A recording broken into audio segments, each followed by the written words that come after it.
زبان کی لغزش قدموں کی لغزش سے زیادہ خطرناک ہوتی ہے۔ وہ شخص سچ مچ عقل مند ہے جو غصہ کے وقت بھی بری بات منہ سے نہ نکالے۔ تم نے محبت رسول صلی اللہ علیہ وسلم کا دعویٰ کیا مگر ان کی سنت پر عمل نہ کیا۔ خواہش نفسانی کے پیچھے نہ پڑو، حق سے بھٹک جاؤ گے۔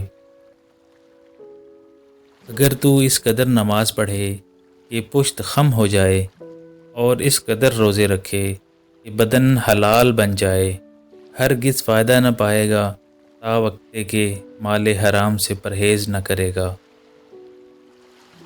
جو کلمہ نہیں کہا گیا وہ تمہارا غلام ہے، لیکن جو کہا جا چکا ہے وہ تمہارا آقا ہے۔ عبادت کی داد پانے والا ریاکار ہے۔ جب تو کسی دشمن پر تیر چلائے تو یہ جان لے کہ تو بھی اس کے نشانے پر ہے۔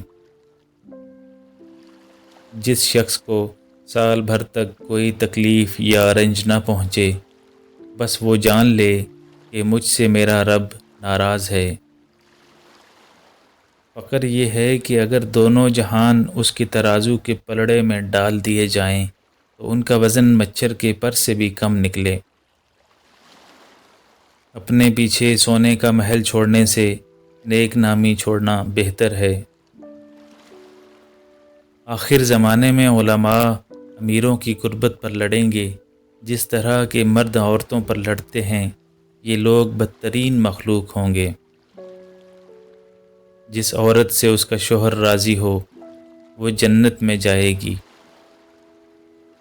کلام کی کثرت میں کچھ نہ کچھ گناہ ضرور ہوگا، مگر وہ جو اپنے لبوں کو روکے رکھے بڑا دانا ہے۔ تو دنیا پانے میں سرگرم ہے جبکہ دنیا تجھے کھونے میں مشغول ہے۔